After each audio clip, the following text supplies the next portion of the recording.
बिस्मिल्लाहिर्रहमानिर्रहीम। अल्लामा Iqbal science college Gojra और ideal अल्लामा Iqbal girls college Gojra के फ़िज़िक्स फ़र्स्ट ईयर के ऑनलाइन लेक्चर में बच्चों आगे बढ़ते हैं। ये आज का लेक्चर उन बच्चों को ऑलरेडी पता है जिन्होंने पिछले 3 लेक्चर पर्टिकुलरली लिए हुए हैं, और ज़ाहिर है सब ने लिए ही हुए हैं, तो मैं अब वही सारी बातें दोहराने से टाइम नहीं ज़ाया करूँगा। आपको पिछले लेक्चरों से ऑलरेडी पता है, पिछला फ़ेज़ का लेक्चर था, उससे पिछले लेक्चर में हम ये बात ऑलरेडी कर गए हैं कि हमें टॉपिक्स 2 हमने छोटे छोटे छोड़े थे और वजह क्या थी, क्यों छोड़े थे, और अगला फ़ेज़ का डायरेक्ट क्यों पढ़ लिया था। ये सारी बातें बच्चों पीछे मौजूद हैं, मैं दोहरा के आपका टाइम नहीं ज़ाया करूँगा। प्रोजेक्शन एन की इंस्टेंटेनियस वेलोसिटी का फार्मूला निकालने जा रहे हैं बच्चों, जैसे कि नाम से, हेडिंग से ज़ाहिर है। और ये मैं जल्दी से वक्त ज़ाया किए बगैर आपके उस लेक्चर को शुरू करता हूँ। तो ये वही यहाँ मैं जो बात करने लगा हूँ, जो बातें करने लगा हूँ, ये सारी की सारी आपकी जानी पहचानी है जी। एक सर्कल मैंने ड्रा किया आपके सामने, और आप बच्चों हर दफ़ा ये कंपस से यानी प्रकार से ही ड्रा करेंगे। थोड़ी बहुत ये जो हल्की फुल्की वो टेढ़ी लाइन इसमें आ रही है, ज़ाहिर है मैं प्रकार नहीं यूज़ कर रहा। अच्छा, तो ये मैं जो बना रहा हूँ ये कोई नई बात नहीं है, पता है आपको मैं क्या कर रहा हूँ। ये सब कुछ पिछले 3 लेक्चरों से स्ट्रिक्टली रिलेटेड चीज़ें हैं। और बच्चों ये वही उसी तरह से ये सर्कुलर मोशन इस तरह होनी है और पार्टिकल पी की, और ये वही रोटेटिंग रेडियस ओ पी दिखा दिया जिसने पार्टिकल पी के साथ साथ घूमना है सर्कल में यूनिफॉर्म एंगुलर फ्रीक्वेंसी से, और ये एंगल थीटा था किसी भी लम्हे का फेज़ जो कि रेफरेंस लाइन O1 से इस रोटेटिंग रेडियस OP ने बनाया हुआ था। बातें ये सारी आपकी जानी पहचानी है। हमने क्या करना है अब, वो जो ऊपर हेडिंग आपको नज़र आ रही है, तो बच्चों प्रोजेक्शन P की प्रोजेक्शन N जो है वो आपको मैंने ये दिखा दी। पीछे 2 जगह पे आप इससे वाकिफ़ हो चुके हुए हैं, दोनों टॉपिक्स में, इंस्टेंटेनियस डिस्प्लेसमेंट में भी और फेज़ वाले में भी इसका जिक्र बड़ी तफसील से आ चुका है। और अगर ये एंगल थीटा है तो फिर हमें पता है ये भी थीटा ही है, कैसे है, क्यों है, ये सारी बातें पीछे हो चुकी हैं। और आपको पता है O से O1 तक रेडियस R है, और यही असल में x0 भी है जो कि एम्पलीट्यूड है प्रोजेक्शन N की, जो, और ये भी रेडियस है, OD भी रेडियस ही है। तो मालूम है हमें OD लेंथ कह दें या OO1 लेंथ कह दें या कोई भी और कोई OE लेंथ कह दें या OP लेंथ कह दें, ये सब की सब जो हैं ये हमें पता है कि radius of the circle R के बराबर हैं, तो is equal to R। OD OO1 या OE या OP ये सारी की सारी, और रेडियस R ये प्रोजेक्शन N की एम्पलीट्यूड है, O से D तक या O से E तक ये एम्पलीट्यूड। ये बातें सारी पता हैं जी, कोई नई बात नहीं। तो ये जो OP लेंथ है ये भी यकीनन R भी है और x0 भी है, ये भी याद रहे। तो OP लेंथ जो है ये भी R भी है और यही x0 के बराबर भी है, वजह सारी पता है आपको। ये मेरे पास ज़रा जगह थोड़ी कम है तो मैं इस जगह चलिए लिख नहीं रहा, आपको पता है कि ये वैल्यू इसकी। अच्छा, और ये जो O से N तक है ये वही आपका जाना पहचाना डिस्प्लेसमेंट x है, OP x0 है, ये लिखा हुआ है। अब क्या करना है, तो इंस्टेंटेनियस वेलोसिटी प्रोजेक्शन N की, उसको मैं V का नाम देने लगा हूँ जी, उसकी हमने वैल्यू, उसका फार्मूला निकालना है। जबकि पार्टिकल P जो है ये आपको पता ही है, ये आपका जाना पहचाना पार्टिकल P जो है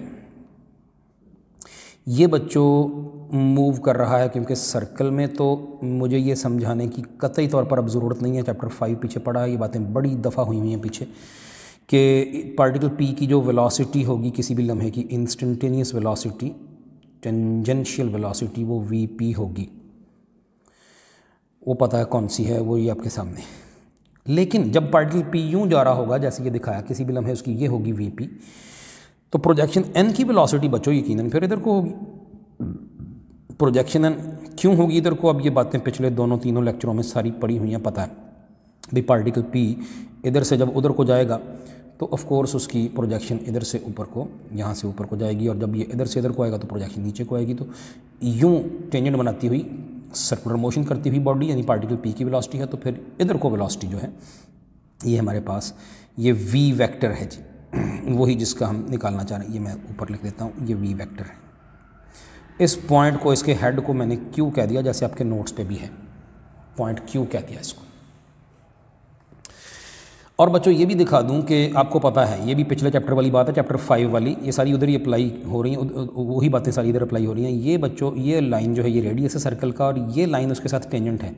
तो ये बात कोई 4-5 दफ़ा शायद चैप्टर 5 में कर चुके हैं कि जो, या उससे ज़्यादा दफ़ा शायद कर चुके हैं कि जो रेडियस जो सर्कल के साथ टेंजेंट बनाती है वो लाइन रेडियस पर परपेंडिकुलर होती है। और ये आपको नज़र भी आ रहा होगा, ये आपस में 90 का एंगल फील हो रहा है। और अगर इतना इतना थीटा है, ये अगर थीटा है, तो फिर वो जो फिर ये जो ये वाला बन रहा है, ये वाला एंगल, ये वाला, इसको लिखना पड़ेगा 90 degree minus theta.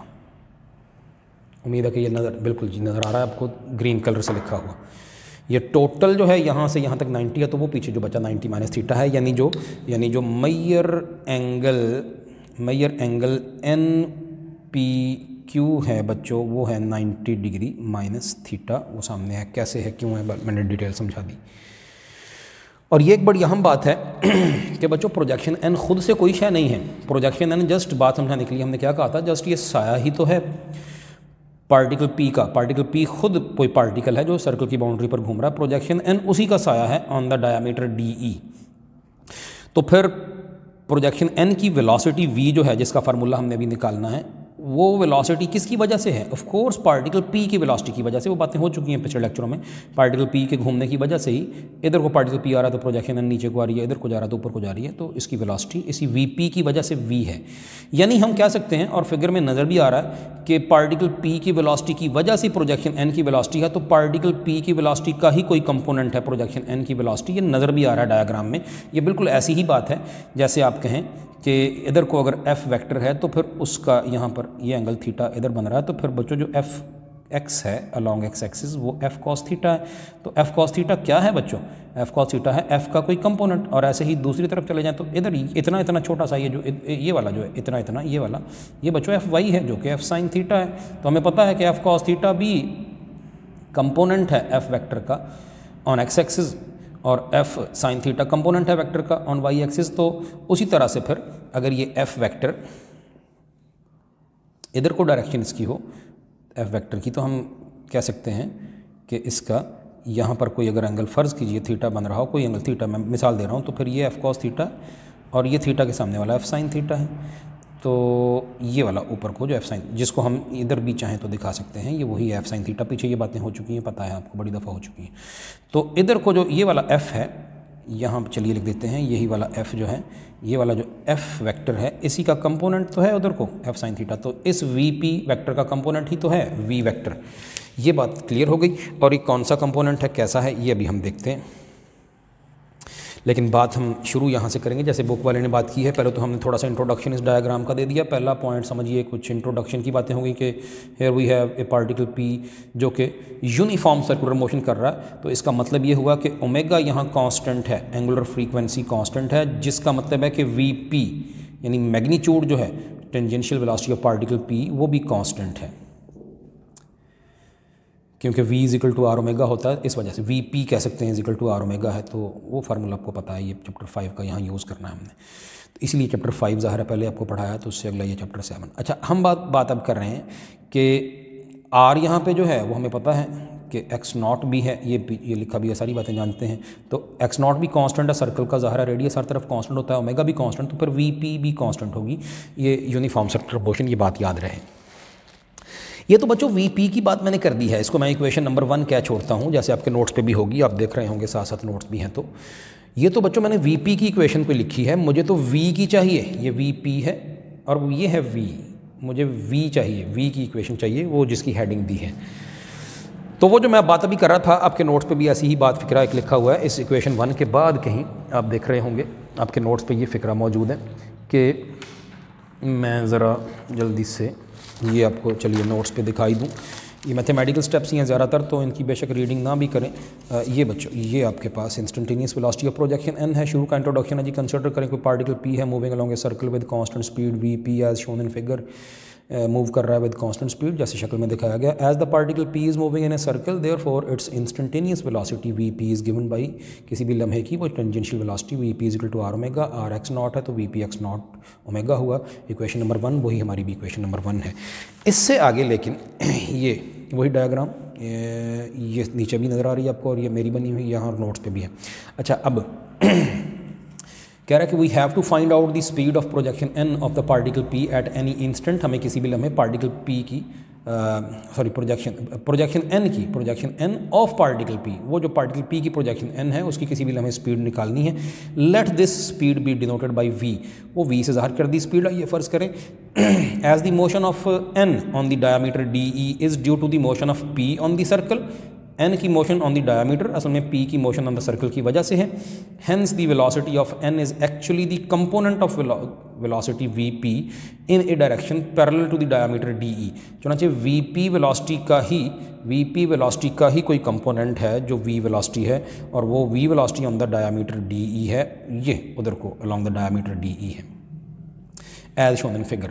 Hence from the figure, अब जो अगले मैथमेटिकल स्टेप्स हैं ये सारे मैं रीड नहीं करके देने की मुझे ज़रूरत, ये सामने है आपके, आप साथ साथ नोट्स रख लेंगे और साथ साथ ये मेरा लेक्चर साथ साथ देखेंगे तो आपको ये समझ आते जाएंगे। ये जो पहली इक्वेशन हैंस के बाद आगे फ्रॉम द फिगर ये वाली लिखी है, मैं यहाँ अलबत्ता एक दो स्टेप थोड़े इजाफी करके देने लगा हूँ, आप भी बल्कि चलिए कर लीजिएगा। मैं आपको बता रहा हूँ जो मैं अभी इजाफी स्टेप यहाँ एक दो करने लगा हूँ ताकि ये इक्वेशन कहाँ से निकली आप बच्चों कर लीजिएगा, आपको बेहतर है, ज़रा आसानी अच्छा रहेगा। वो क्या है जी, पहले तो वो फ़िक्रा मैंने जो बोल दिया वो अब ऊपर से रीड भी कर दिया कि जो V होगी वो VP का ही कोई कंपोनेंट होगी। अब कौन सा कंपोनेंट बच्चों, वो डायग्राम देखिए, ये जो ट्राइंगल है, ट्राइंगल NPQ जो है बच्चों इम्प्लाइज दैट, गौर करें ये राइट एंगल ट्राइंगल है NPQ, P पे एंगल कौन सा है यहाँ पर, मेजर एंगल NPQ। ये याद रहे कि ये थीटा नहीं है, ये 90 माइनस थीटा है, ये वाला एंगल जो NPQ है ये वाला, इसकी बात हो रही है।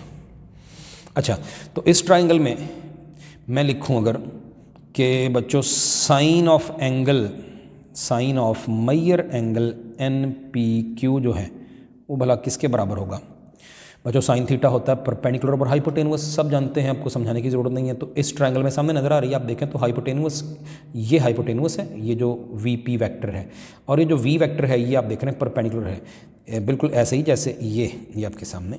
यहाँ पर कोई गिवन एंगल हो, अल्फ़ा कह दें, जो भी नाम रखें, अल्फ़ा बीटा कोई एंगल का नाम रख दें, तो ये एंगल है। और ये फ़र्ज़ कीजिए N और ये P और ये Q पॉइंट है। तो बच्चों थीटा के साथ जो नीचे वाला ये होती है बेस, पता है सबको, ये बातें सारी जानते हैं आप। और जो साइड वाला ये तिरछा ये हाइपोटेनुअस है, सब जानते हैं, और बाकी जो बचा है ये परपेंडिकुलर है, ये भी पता है। तो N वही बात यहाँ पर है। तो उस ट्रायंगल के मुताबिक मैं लिखता हूँ जो sine of measure angle NPQ है वो है जी परपेंडिकुलर ओवर हाइपोटेनुअस। परपेंडिकुलर बच्चों वो है V वेक्टर, उसकी मैग्नीट्यूड ये वाला, ये V वेक्टर है, और ये VP है जो हाइपोटेनुअस है, तो मैंने लिखा ओवर VP। तो बड़ी आसानी से ये सिंपल सी ये इक्वेशन, यहाँ से V जो है ये ऊपर वाला ये VP उधर चला गया, तो VP ये बना जी VP sine measure angle NPQ, P point पे ऑफ कोर्स सेंटर में वो एंगल है जो जिसकी बात हो रही है 90 माइनस थीटा वाला। तो बस फिर ये इक्वेशन है जो आपकी नोट्स पे पहली है। तो सिर्फ ये स्टेप है एक, ये आप थोड़ा सा ये वाला इतना हिस्सा ये शुरू में कर ही लीजिएगा, मैं आपको बता रहा हूँ। लेकिन जो ये वाली चीज़ है मेजर एंगल, ये तो लिखा हुआ है 90 माइनस थीटा, तो मैं इस इक्वेशन को दोबारा लिखता हूँ, ज़रा आप यूँ समझ लें कि मैं इसको, चलिए हम इसको V इधर लिख लेते हैं, तो V is equal to VP। अब ये उसी तरह जैसे आपके नोट्स पे है साइन मेजर एंगल NPQ, लेकिन साइन मेजर ये जो मेजर एंगल NPQ है वो पता है 90 माइनस थीटा है, तो बच्चों V हुआ VP sine 90 degree minus theta. अब बच्चों इस जगह पे एग्जैक्ट वो काम करना है जो कल वाले लेक्चर में आपने देखा है। मैं बजाय इधर टाइम ज़ाया करने की जल्दी से आपको इधर दिखाई दूँ, ये वाला बच्चों, हम कहीं आपके नोट्स भी साथ आपके पढ़े हुए हैं, ये वाले स्टेप्स हैं, ये वाले स्टेप्स हैं। यहाँ हम पहुँच गए हैं, इस जगह पहुँच गए हैं, इस जगह पे ये आपके सामने ये V is equal to VP sine 90 minus theta, और उससे अगला ये है, ये वाला स्टेप है साइन 90 माइनस थीटा होता है कॉस थीटा। क्यों होता है ये लिखा हुआ है यूजिंग दिस। अब ये क्या चीज़ है, इसकी सारी डिटेल इस चीज़ की आपके पिछले लेक्चर में मौजूद है, आप ख़ुद वहाँ से देख लीजिएगा, या यहाँ भी मौजूद है, कैसे है, क्यों है, ये सारी चीज़ आपको पता है। तो बस फिर इस वजह से साइन 90 माइनस थीटा क्या हुआ, कॉस थीटा। चुनाचे वो जो ऊपर इक्वेशन है अब वो क्या बन गई वो हम लिखते हैं। तो ये वाली जो इक्वेशन अभी तक जहाँ पहुँचे थे, तो बच्चों V is equal to VP sine 90 minus theta बन गया कॉस थीटा। कैसे बना, क्यों बना, वो आपको पता है, लेकिन इसको हम इक्वेशन नंबर 2 कह देते हैं। लेकिन अगली बात, ये Vp जो है ये तो पीछे अभी इक्वेशन 1 में Vp की वैल्यू आई हुई है x नॉट ओमेगा। तो आइए बच्चों इधर पुट करते हैं, v is equal to x naught omega into cos theta. ये बच्चों हमारी इक्वेशन नंबर 3 है, और उम्मीद है कि नोट्स पे भी इक्वेशन नंबर 3 ही ये मौजूद है। तो x naught omega into cos theta. अब ये जो कॉस थीटा है इसकी थोड़ी सी ज़रा बात हमें करनी है। इस कॉस थीटा के लिए आगे बढ़ना है। थीटा, अब नोट करें इस वक्त ये अब 90 माइनस थीटा नहीं है, वो साइन 90 माइनस थीटा बन चुका कॉस थीटा। अब ये थीटा है एंगल, ये 90 माइनस थीटा नहीं है। और उस डायग्राम में बच्चों या तो थीटा इस जगह है या थीटा इस जगह है। अब मैं कॉस थीटा की बात कुछ करना चाह रहा हूँ। जैसे अभी थोड़ी देर पहले साइन थीटा लिखा था परपेंडिकुलर ओवर हाइपोटेन्यूस, तो कॉस थीटा बच्चों सब जानते हैं कॉस थीटा होता है बेस ओवर हाइपोटेन्यूस, बिल्कुल। और ज़रा थीटा देखिए, यहाँ कोई राइट एंगल ट्रायंगल ऐसी बन रही है जिसमें थीटा एंगल मौजूद है, वो सामने है आपके OPN। मैं इसको दोबारा आपकी आसानी के लिए अलग से बना लेता हूँ, सिर्फ आपको बात समझाने के लिए। तो बच्चों ये है O, ये है P और ये है N, वो भी आपके सामने है वो डायग्राम, और उसके मुताबिक ये है। और यहाँ पर बच्चों एंगल थीटा है, और ये वाला x है फासला, और ये OP ये लिखा ही हुआ है x नॉट है, OP तो x नॉट है, पता है क्यों है, कैसे पीछे बात हो चुकी है। हमें अगर नहीं मालूम तो इस ट्रायंगल के तीनों जो साइडें हैं उनकी इनमें से एक साइड NP की कोई वैल्यू नहीं मालूम। ON तो है x, OP है x नॉट, लेकिन NP की वैल्यू मालूम नहीं है। और पता है मालूम ना हो, अगर राइट एंगल ट्रायंगल हो उसकी दो साइडें मालूम हो तो तीसरी पलक कैसे मालूम करेंगे? पाइथागोरस थ्योरम याद है जी, सब जानते हैं, या पाइथागोरियन थ्योरम, पाइथागोरस वाला, फिसागोरस उर्दू में हम कहते हैं, वो बच्चों थ्योरम सब जानते हैं और वो अप्लाई करेंगे यहाँ पे।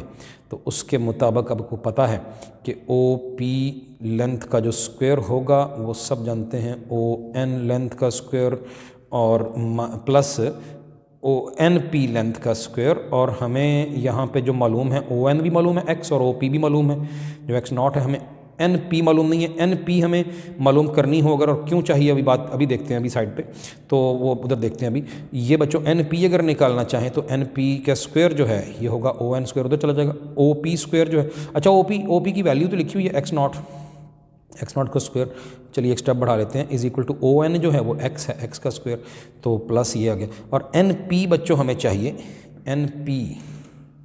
NP का स्क्वायर क्या आया, वो आया ये x नॉट स्क्वायर माइनस, उधर चला गया तो माइनस हो गया x स्क्वायर। और हमें तो NP का स्क्वायर नहीं, हमें तो जस्ट NP की वैल्यू चाहिए, तो दोनों तरफ स्क्वायर रूट लेके मिल सकती है। NP लेंथ बच्चों x not square minus x square, ये बड़े सिंपल से स्टेप्स हैं, कोई बड़ी डिटेल की ज़रूरत नहीं कि कैसे है क्यों आए। लेकिन कॉस थीटा पता है ना, कॉस थीटा खुद है बेस ओवर हाइपोटेन्यूस। और उस ट्रायंगल को देखिए, राइट एंगल ट्रायंगल जिसमें थीटा है, वो है जी OPN। तो ट्राइंगल, ये मैंने लिखा triangle OPN implies that, OPN triangle से पता चला कि जो कॉस थीटा है बच्चों वो है कॉस थीटा उस ट्राइंगल से, ये भी मैंने इधर भी बनाई हुई है, वो है जी बेस जो कि NP लेंथ है ओवर हाइपोटेन्यूस, जो OP लेंथ है NP length over OP length.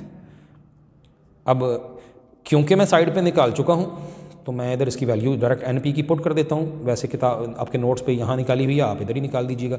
तो NP लेंथ है जी, ये है जी under root x not square minus x square, और डिवाइड बाई बच्चों OP लेंथ जो है वो तो लिखी हुई है x नॉट।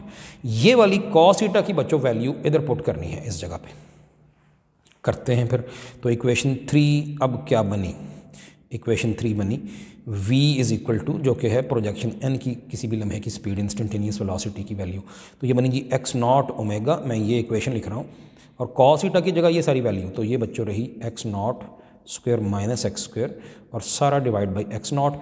ये x नॉट और ये x नॉट कैंसिल हो गए, तो v बच्चों आई है omega into whole under root x not square minus x square. ये है जी आपका रिक्वायर्ड फार्मूला, ये x नॉट था ऊपर, तो ये है जी रिक्वायर्ड इक्वेशन नंबर आपके नोट्स पे वैसे ये 7 है, क्योंकि यहाँ कुछ दरमियान में ये कुछ इक्वेशन उसमें वो निकाल दी जो मैंने साइड पे इधर कर दी हैं, ये वाले स्टेप्स जो मैंने साइड पे कर दिए। मैं जल्दी से, चलिए रीडिंग तो ज़रूरत नहीं है करने की, मैथमेटिकल स्टेप्स हैं। इस इक्वेशन पर आ गए थे, उससे VP की is equal to x naught omega value लिख दी थी जो इक्वेशन 1 से, और फिर कॉस थीटा निकाला है, और फिर ये वही स्टेप्स हैं पाइथागोरियन थ्योरम के, और कॉस थीटा की वैल्यू निकाल के उधर पुट कर दी है, x नॉट से x नॉट कैंसिल, तो ये इक्वेशन नंबर 7 तक आ गए हैं। That is the required equation, यही है रिक्वायर्ड।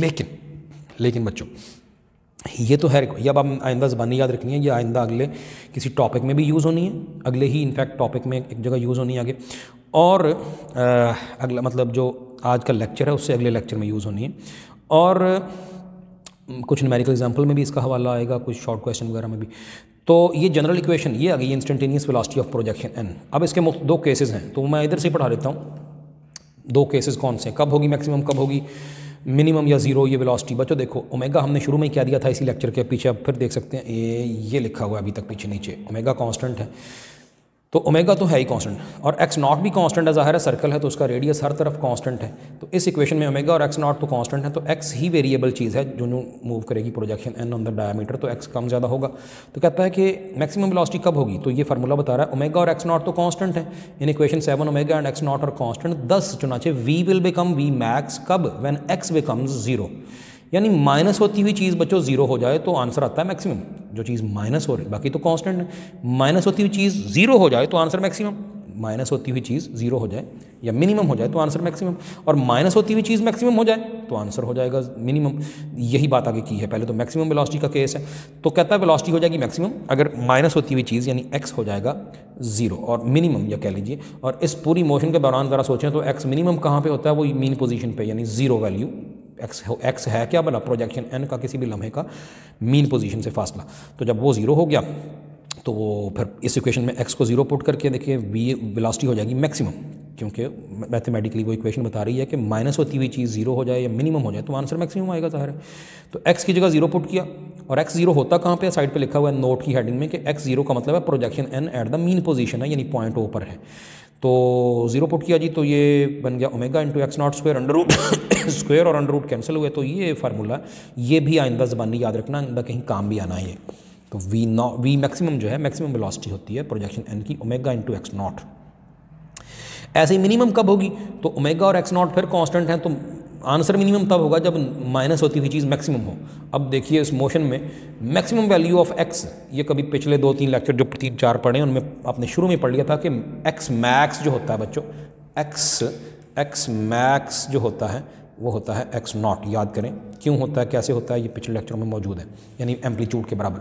तो माइनस होती हुई चीज़ मैक्सिमम हो जाए तो आंसर मिनिमम आएगा, चुनाचे यही लिखा है कि मिनिमम या जीरो वेलोसिटी कब होगी, अगर एक्स हो जाए मैक्सिमम यानी एक्स नॉट के बराबर। तो वो इक्वेशन 7 क्या बनी, ये क्या बनी, यहाँ स्टेप्स किए नहीं हैं, बड़े सिंपल से हैं, मैं इधर ही आपको दिखा भी देता हूँ। इस इक्वेशन में वही जो अभी आई थी वेलोसिटी ऑफ प्रोजेक्शन एन की, आप जस्ट क्या करें, एक्स की जगह एक्स नॉट पुट कर दें तो देखें क्या होगा, यानी एक्स जो है वो हो गया एक्स नॉट, तो क्या होगा, ये होगा omega into x naught square, minus x की जगह भी एक्स नॉट, एक्स का स्क्वायर था तो एक्स नॉट स्क्वायर कैंसिल होकर zero, omega into under root zero, zero का अंडर रूट ज़ाहिर है जीरो ही होता है, तो ओमेगा इंटू ज़ीरो, ये बच्चों ज़ीरो हो गया। तो ये है, तो जब एक्स होगा एक्स नॉट तो वेलोसिटी हो जाएगी ज़ीरो। मतलब वो कहाँ पे होता है, वो होता है जी एक्सट्रीम पोजीशन पे, एक्स बराबर एक्स नॉट के होता है मैक्सिमम फासला, एक्सट्रीम पोजीशन, दोनों एक्सट्रीम्स पे। तो नोट में लिखा है कि x is equal to x naught का मतलब है एन, यानी projection N is at either of the extremes, वो या तो ऊपर है या नीचे एक्सट्रीम पे है, दैट इज पॉइंट डी या पॉइंट ई। तो समझ आ गई हमें कि फिर कहाँ होती है ऑसिलेट करती हुई प्रोजेक्शन एन की वेलोसिटी मैक्सिमम, और कहाँ होती है मिनिमम या जीरो। तो रिजल्ट यही है, कहता है when A particle P moves along a circle with uniform tangential speed, then its projection n moves along the diameter with a maximum velocity at the mean position and a minimum velocity या zero velocity at either of the two extremes। तो जब कोई particle P uniform motion circular motion करता है तो जो उसकी projection है वो मूव करती है डायमीटर पर ऑसिलेट करती है, और उसकी मैक्सिमम कहाँ होती है और मिनिमम कहाँ होती है वेलोसिटी, ये हमने सीख लिया। ये इंस्टेंटेनियस वेलोसिटी का बच्चों मुकम्मल हुआ। अगला जो है वो एक पेज का, नोट्स के एक पेज का टॉपिक है, तो मैं उसको इधर ही साथ ही करवाना चाहता हूँ, और क्योंकि उसके बहुत ज़्यादा मिलते जुलते स्टेप्स हैं, बिल्कुल ऐसी ही तकरीबन बातें हैं जैसी आपने अभी की हैं, लेकिन इससे ज़्यादा आसान हैं जो अभी की हैं, और इससे ज़्यादा मुख्तसर हैं, ज़्यादा बिल्कुल छोटे से चंद स्टेप्स हैं। वो बच्चों ये हैं कि इसी डायग्राम में, अब मैं इंस्टेंटेनियस एक्सेलरेशन की बात अगर कर दूँ, इसी डायग्राम में अब वेलोसिटियाँ मैं मिटा देता हूँ, ये वेलोसिटीज़ की बात ख़त्म हो गई, ये थीटा 90 माइनस थीटा भी इसकी ज़रूरत नहीं है। अब बच्चों जब पार्टिकल पी है वो सर्कल में घूम रहा है, तो अब हम एक्सेलरेशन या instantaneous acceleration of projection N चाहते हैं। पार्टिकल पी जो सर्कल में घूम रहा है, ज़रा सोचिए, तो उसका यूनिफॉर्म सर्कुलर मोशन कर रहा है, तो बच्चों उसका जो एक्सेलरेशन होगा, एक्सेलरेशन ऑफ पार्टिकल पी जो होगा वो बच्चों होगा सेंट्रीपिटल एक्सेलरेशन। क्यों, कैसे, किस तरह, चैप्टर 5 में ये बातें पड़ी हुई हैं। पार्टिकल पी सर्कल में घूम रहा है और उसकी फार्मूला उसका जानते हैं, सेंट्रीपिटल एक्सेलरेशन v²/r होता है। अब यही बात यहाँ पर हम करने लगे हैं, लेकिन हमें तो एक्सेलरेशन पार्टिकल p का नहीं चाहिए, हमें तो प्रोजेक्शन n का चाहिए। तो centripetal acceleration toward the centre, इधर को पार्टिकल p का है जो कि है AP, उसका नाम है तो सेंट्रीपिटल एक्सेलरेशन AC, लेकिन वो पार्टिकल p का है तो AP इसलिए कह दिया। इस वेक्टर को ये इधर को है, जो भी चीज़ सर्कल में घूम रही है उसका एक्सेलरेशन सीधा toward the centre of the circle है, प्रोजेक्शन उसकी ये है। अब जो इधर को कोई वेक्टर हो तो बच्चों उसके दो कंपोनेंट होंगे, एक इधर को एक इधर को। ये थर्ड क्वाड्रेंट, जिन्होंने क्वाड्रेंट पढ़े हैं पता है, पढ़े हैं अपने सबने, तो ये पहला क्वाड्रेंट, ये दूसरा क्वाड्रेंट, ये तीसरा क्वाड्रेंट। तो जब कोई वेक्टर इधर होता है तो इसके दो कंपोनेंट जो हैं एक्स और वाई कंपोनेंट, वो एक इधर को एक्स कंपोनेंट, नीचे को वाई कंपोनेंट। तो इस AP वेक्टर का बच्चों इधर को होगा एक्सेलरेशन का नीचे को कंपोनेंट, और वही एक्सेलरेशन प्रोजेक्शन n का है। ये x फासला भी है और इधर ही a वेक्टर भी है जो नीचे को है।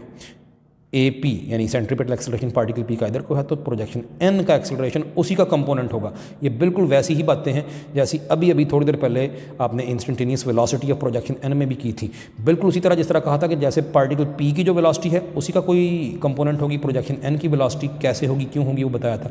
तो ऐसे ही पार्टिकल p जो है उसी के एक्सेलरेशन का ही कोई कंपोनेंट होगा प्रोजेक्शन n का एक्सेलरेशन, और नज़र आ रहा है टुवर्ड द सेंटर है, नीचे को है। यही मालूम करना है, एक्सेलरेशन जो है प्रोजेक्शन n का, उसका फार्मूला निकालना, उसकी मैग्नीट्यूड। डायरेक्शन की भी बात करेंगे एंड पे, तो वो बाद में देखते हैं।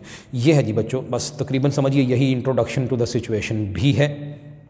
और यहाँ फिर से वही याद रहे कि r = x0 के ही है, जो OP भी कह सकते हैं लेंथ, और OO1 भी और OD भी, ये सारा कुछ वही बाकी का। लें जी, तो यही बातें हैं सारी।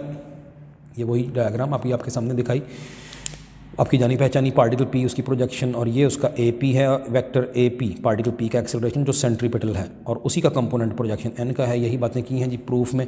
कंसिडर करें जी पार्टिकल p है moving along a circle with constant tangential speed, फिर वही ओमेगा कांस्टेंट है, v भी कांस्टेंट है पार्टिकल p की, vp जिसको कहा था vp भी जो अभी दिखाई थोड़ी देर पहले, वो भी कांस्टेंट है। तो v कांस्टेंट है तो v = r ओमेगा होता है, इसलिए ओमेगा भी कांस्टेंट है, r तो पहले ही कांस्टेंट है, हमने कह दिया रेडियस है।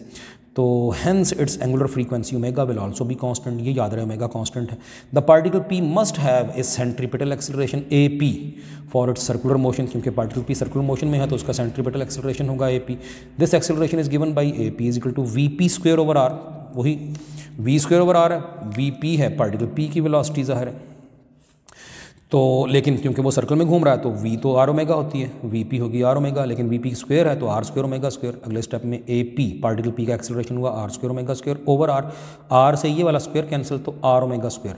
ये आपको पता है centripetal acceleration r omega square लिख सकते हैं। यहाँ r तो x0 है, amplitude of motion of projection n, तो r की जगह x0। ये बच्चों इक्वेशन बन गई AP, लेकिन हमें तो ये नहीं चाहिए, हमें तो पार्टिकल p का एक्सेलरेशन A चाहिए। ये तो हमें तो पार्टिकल p की प्रोजेक्शन का, हमें तो पार्टिकल p की प्रोजेक्शन n का एक्सेलरेशन A चाहिए। ये आ गया है पार्टिकल p का जो AP है, इसको इधर ही छोड़ते हैं ये वाली इक्वेशन और आगे चलते हैं। ये वाला वही फिक्रा जो पिछले हिस्से में भी अभी देखा वेलोसिटी वाले में, कि now projection n will move with an acceleration A which must be A component of AP along the diameter DE। इस डायमीटर पर जो AP का जो भी कंपोनेंट हुआ वही प्रोजेक्शन n का एक्सेलरेशन है, क्योंकि AP पार्टिकल p का एक्सेलरेशन है जो सर्कल में घूम रहा है, और उसी की पार्टिकल p की ही प्रोजेक्शन n है, तो जो प्रोजेक्शन n का एक्सेलरेशन होगा पार्टिकल p के ही एक्सेलरेशन का कोई कंपोनेंट होगा, वो नज़र भी आ रहा है। If a vector represents the acceleration of n, projection n का एक्सेलरेशन है, तो it is clear from the figure कि a = AP sin थीटा। क्यों है? बड़ी आसान सी बात है, क्योंकि इस इक्वेशन में sin थीटा क्या होगा? परपेंडिकुलर ओवर हाइपोटेन्यूस, और परपेंडिकुलर का नाम यहाँ A रखा है, ये A, और हाइपोटेन्यूस AP है। तो यहाँ से A क्या हुआ, ये AP उधर, ये भी आप बढ़ा सकते हैं, ये एक स्टेप है, ये आप उधर कर लीजिएगा अपने नोट्स पे भी, ज़रा आपको पता रहे, याद भी रहे कि ये आसानी से कि ये क्या हुआ।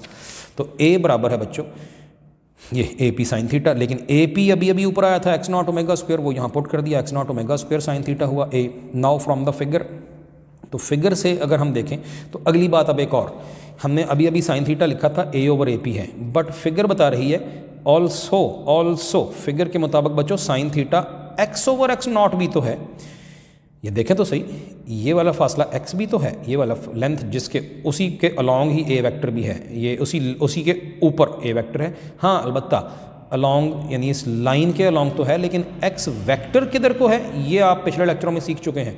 डिस्प्लेसमेंट हमेशा directed away from the mean position होता है। ये पहला लेक्चर, वेरी फर्स्ट लेक्चर उसी में बता दिया था, बाद में भी कहीं बात इसकी आई थी। तो डिस्प्लेसमेंट हमेशा मीन पोजीशन से अवे होता है ऊपर की तरफ को। अगर मैं ऊपर वेक्टर लिखूंगा तो डिस्प्लेसमेंट x वेक्टर ऊपर को होगा, लेकिन एक्सेलरेशन देख चुके हैं इस ए पी का नीचे को है, इस ए पी का कंपोनेंट a वेक्टर नीचे को है। अलबत्ता ये लाइन x भी तो है और ये वाली लाइन x नॉट भी तो है, ये लिखा हुआ है r is equal to x naught जो कि ओ पी लाइन है। तो ये भी तो है साइन थीटा। चुनाचे लिखा कि वैसे तो a आ गया था x naught omega square sine theta, अभी देखा ए पी की value x naught omega square put की थी, लेकिन from the figure sine theta O N length over O P length भी तो है, O N length over O P length, और वो है एक्स और एक्स नॉट। तो ये वाली वैल्यू साइन थीटा की पीछे बस पुट करनी है और हमारी रिक्वायर्ड इक्वेशन बन जाएगी। साइन थीटा की जगह एक्स ओवर एक्स नॉट ये उधर पुट करें, तो ये वाला पहले ही एक्स नॉट ओमेगा स्क्वायर था और साइन थीटा की जगह क्या आ गया, एक्स ओवर एक्स नॉट। तो क्या हुआ हमारे पास, ये पहले ही एक्स नॉट ओमेगा स्क्वायर था और साइन थीटा की जगह आ गया एक्स ओवर एक्स नॉट। तो इस एक्स नॉट से बच्चों ये एक्स नॉट कैंसिल, तो आंसर आया ओमेगा स्क्वायर एक्स, यही आपके सामने है, A is equal to omega square x. लेकिन ऊपर एरो नहीं दिए फिलहाल, ये तो मैग्नीट्यूड्स का रिलेशन है। अगर वेक्टोरियली बच्चों लिखना हो, ये बात अभी बताई मैंने आपको, वेक्टोरियली अगर लिखना हो तो एक्सेलरेशन ए की डायरेक्शन है नीचे को, लेकिन एक्स वेक्टर अगर कह दें तो पीछे पहले ही लेक्चर में बताया हुआ है कि वो हमेशा मीन पोजीशन से अवे होता है, यानी एक दूसरे के ऑपोजिट डायरेक्शन है इन दोनों की। तो कहता है but clearly the direction of A vector is opposite to that of x vector, hence vectorial form में ऑफ इक्वेशन 7 इसी की वेक्टोरियल फॉर्म लिखें तो ऊपर एरो दे दें, ओमेगा का तो स्क्वायर है, वो तो मैग्नीट्यूड का स्क्वायर है, ये दोनों वेक्टर्स हैं, A vector is equal to omega square into minus x vector. Minus क्यों आया पता है, ऑपोजिट डायरेक्शन की वजह से नेगेटिव वेक्टर आया, वो माइनस शुरू में भी लिख सकते हैं। तो ये बच्चों रिक्वायर्ड इक्वेशन है, ये मैग्नीट्यूड की है, एक्सेलरेशन ऑफ प्रोजेक्शन एन की, किसी भी लम्हे की प्रोजेक्शन एन की उसकी जो एक्सेलरेशन की वैल्यू, और ये उसकी वेक्टोरियल फॉर्म है। जस्ट ऊपर एरो दे दिए तो माइनस साइन आ गया, वजह मैंने बता दी अभी। Negative sign shows that acceleration of projection N is directed opposite to its displacement. लेकिन बच्चों शुरू में कहा था कि एंगुलर वेलोसिटी ओमेगा जो यहाँ पर है वो तो टेकन टू बी कांस्टेंट, वो तो कांस्टेंटली थी ना, शुरू में ही कह दिया था यहाँ पे। तो फिर ये हो गया a is equal to minus constant into x vector, A vector is equal to minus ये वाला into constant into x vector. पहचाना, गौर करें, याद आया कुछ? ये तो बनेगा a vector is proportional to minus x vector, क्योंकि कांस्टेंट जो है इक्वालिटी के साथ है, तो कांस्टेंट निकाल रहे हैं तो इक्वालिटी प्रोपोर्शनलिटी में चेंज हो जाएगी। ये बच्चों याद आया कुछ? ये आप सबको पता होना चाहिए। ये इस चैप्टर का पहला पेज था, कुछ उसमें मैंने हाईलाइट भी किया था, वही दोबारा आपके सामने। ये बच्चों थी सिंपल हार्मोनिक मोशन की डेफिनेशन, ये वाली चीज़। और जैसे ये साबित हुआ था कि अगर A vector proportional to minus x vector हो तो इसका मतलब होता है कि वो चीज़ परफॉर्म करती है SHM। यही बच्चों यहाँ भी साबित हुआ। रिजल्ट क्या हुआ कि the projection of a uniformly rotating body performs SHM। कोई बॉडी यूनिफॉर्म सर्कुलर मोशन करे तो जो उसकी प्रोजेक्शन होगी ऑन द डायामीटर n जो है वो SHM परफॉर्म करेगी, साबित हो गया। ये वाला क्वेश्चन, इसकी हेडिंग्स हैं एक्सेलरेशन ऑफ प्रोजेक्शन n, या फिर to find acceleration of projection n in terms of omega, acceleration in terms of omega, या फिर to prove that projection of a uniformly rotating body performs SHM। कोई body uniform rotation कर रही है तो उसकी प्रोजेक्शन SHM परफॉर्म करती है, यूँ आ जाए या यूँ आ जाए तो यही स्टेप्स करने हैं। ठीक हो गया जी, थैंक यू वेरी मच।